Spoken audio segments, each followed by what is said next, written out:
अस्सलाम वालेकुम। ड्रेसीना के प्लांट देखने में बहुत खूबसूरत होते हैं। ना सिर्फ ये कि ये देखने में खूबसूरत होते हैं बल्कि बहुत इजी टू ग्रो हैं। इसमें बहुत सारी वैरायटीज़ पाई जाती हैं और सारी ही देखने में बहुत खूबसूरत हैं। जैसे कि ये प्लांट जो आप देख रहे हैं, ये ड्रेसीना मार्जिनाटा का प्लांट है। इसको ड्रैगन ट्री भी कहते हैं। इसके अलावा आप देखें ड्रेसीना की एक ये वैरायटी है मेरे पास। तो ड्रेसीना की बहुत सारी वैरायटीज़ हैं। एक ये वैरायटी है, इसके अलावा एक ये वैरायटी है, ये आप देख रहे हैं छोटा सा ड्रेसीना रिफ्लेक्सा। इसके अलावा मैं आपको अभी दो वैरायटी और दिखाती हूँ, वो भी देखने में बहुत ही खूबसूरत है।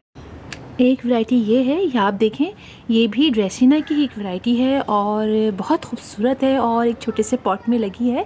और अब आप देखें ये कितनी ऊपर चली गई है, हमारे घर में बहुत ऊंची चली गई है। एक तो ये वैरायटी मैंने आपको दिखा दी रिफ्लेक्स यानी ड्रेसीना की। एक और वैरायटी है, वो भी मैं आपको दिखाती हूँ। एक ड्रेसीना की ये वैरायटी है, ये भी आप देखें देखने में बहुत खूबसूरत है और ये काफ़ी हद तक सॉन्ग ऑफ इंडिया से मिलती हुई है। जैसे कि ड्रेसीना रिफ्लेक्सा है उसकी तरह की।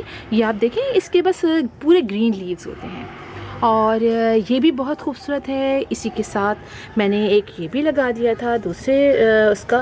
तो आप देखें कितनी आसानी से हम इसको किसी जगह भी ग्रो कर सकते हैं और अगर हम इसकी कटिंग करते रहें तो हम इसको अच्छा खासा बुशी बना देते हैं। और अगर कटिंग नहीं करते हैं तो ये सीधा ऊपर चढ़ता चला जाता है। और जैसे कि मैं अपने इससे पहले मेरे प्लांट को देखा, वो बिल्कुल ऊपर चला गया था और ये वाला कितना नीचे है और छोटा सा है और काफ़ी ज़्यादा कंजस्टेड और बुशी सा बना हुआ है। तो आज हम ड्रेसीना के प्लांट को कटिंग के ज़रिए ग्रो करेंगे, जो बहुत आसान है। तो चले अब हम उसको कटिंग के ज़रिए ग्रो करते हैं। ये मेरा देखें प्लांट है और इसको मैं आज कटिंग के ज़रिए ग्रो करूँगी। आप देख सकते हैं कि ये कितना लंबा लंबा हो गया है और देखने में अच्छा भी नहीं लग रहा है।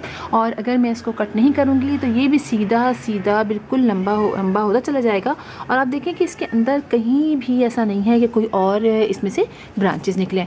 ये बस सीधा ही ऐसा लंबा होता चला जाएगा। एक ये वाला प्लांट है और एक ये वाला प्लांट है। तो इन दोनों को ही हम कटिंग के ज़रिए ग्रो करेंगे। और इसके लिए मैंने ये पॉट ले लिया है। इस पॉट के अंदर मेरी 3 चीज़ें मैंने इक्वल क्वांटिटी में शामिल की है। मैंने अपनी गार्डन की सॉइल ली है, मैंने बालू मिट्टी ली है, आप सैंड भी ले सकते हैं, बालू मिट्टी भी ले सकते हैं, और कंपोस्ट ली है। 3 चीज़ें मैंने इक्वल क्वांटिटी में शामिल की है। और आप देखिए इसका ड्रेनेज सिस्टम बहुत अच्छा है। तो हमें ड्रेनेज सिस्टम अच्छा लेना है ताकि हमारी कटिंग जो है उसमें आसानी से उसमें रूट्स निकल सकें जो हम लगाएं। तो अब हम स्टार्ट करते हैं। हम इन दोनों ही की कटिंग के ज़रिए लगाएंगे ताकि ये देखने में खूबसूरत भी लगे। तो इसके लिए जो मैंने सीज़र ले लिया है, आप कोई भी ऐसी चीज़ लीजिए जो अच्छी हो, तेज़ आसानी से वो कट कर सके। तो अब हम जो है वो इसको यहाँ से कट करते हैं। ठीक है, हम इसको यहाँ से कट करेंगे। हम थोड़ा सा तिरछा कट करेंगे। कटर ज़रा तेज़ होना चाहिए। अब देखते हैं जी, देखें, ये देखा, ये हमने यहाँ से कट कर लिया है और ये हमारी ब्रांच। इसमें से कोई भी लीव आपको निकालने की ज़रूरत नहीं है। ये ऐसे ही लगाएंगे हम, ये ऐसे ही लग जाएगा, बहुत आसानी से लग जाता है। और आप देखिए मैंने तिरछा कट किया है। एक हम ये ले लेते हैं और एक हम इसमें से दूसरे वाले की ले लेते हैं। इसकी भी हम ऐसे ही यहाँ से कट करेंगे। ठीक है, यहाँ से करते हैं। ये हमने इसकी भी ले लिए, दोनों के ले लिए। अब इन दोनों की जो पोर्शन है इसमें से मज़ीद ब्रांचेस निकलेंगी और ये दोनों ज़रा सा यहाँ 2-3 निकल आएंगी तो ज़रा ये घना सा हो जाएगा, ज़रा सा अच्छा लगेगा, वॉश हो जाएगा। अब ये 2 ब्रांचेस हैं हमारे पास। ठीक है, ये दोनों हैं और 2 ही पॉट है हमारे पास। तो चलिए अब हम इसमें लगाते हैं। हमें कुछ भी नहीं करना, इतनी आसानी से ये लग जाता है। हमें सिर्फ इसको मिट्टी में डालना है और 1 से 1.5 इंच 2 इंच आप इसको मिट्टी में डालते हैं। चूँकि मिट्टी बहुत अच्छी है हमारी सॉइल और बहुत वेल डन है। और आराम से देखिए इसमें चला गया। अब देखिए इतना जो है ना, इतना इसके अंदर डाल देंगे। ये किया मैंने और ऐसे। अच्छा, एक काम और भी कर सकते हैं। तो इसके हल्के से नाखून से मदद से आप हल्का सा इसको स्क्रैच कर दीजिए ऐसे, ये भी कर सकते हैं। इससे रूट्स को निकलने में और आसानी होगी। देखा आपने, थोड़ा सा हमने ऐसे स्क्रैच कर दिया इसको और हमने इसको सिर्फ इतना लंबा और इसको हमने ऐसे ज़रा सा इसको प्रेस कर दिया। ठीक है, एक तो ये हो गया। इसी तरह ये वाला भी है। ठीक है, इसको भी हम हल्का सा स्क्रैच कर देते हैं यहाँ से ताकि ज़रा सी रूट्स निकलने में इसको आसानी हो।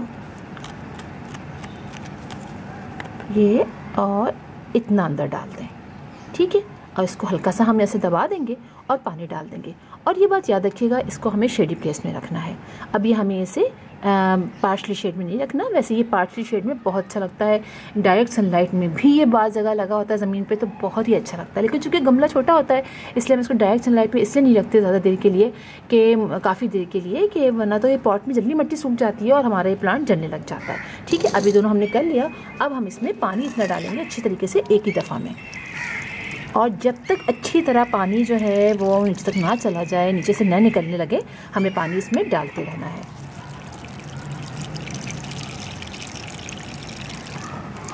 अभी काफ़ी हमने कर दिया है। अब नीचे से पानी इसमें से ड्रेन आउट हो जाएगा।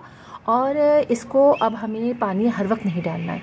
जब देखेंगे ऊपर से ज़रा अच्छी तरह से ये खुश्क हो गया है, चूँकि मौसम थोड़ा सा ठंडक की तरफ जा रहा है आहिस्ता आहिस्ता, तो हमें ज़्यादा पानी नहीं डालना है। ठीक है, इसको ऐसे रखना है और शेडी प्लेस में रखना है। इसको टच ज़्यादा नहीं करना है और चेक नहीं करना है कि निकाल के कि रूट्स निकली है। लग जाएगा, ये बहुत आसानी से लग जाता है। मैं आपको दिखाऊं, मैंने कुछ अर्से पहले भी लगाया था और इसी तरीके से ये भी है। और ये भी प्लांट थोड़ा सा तेज़ धूप में है, तो आप देखिए कितना फ़र्क है।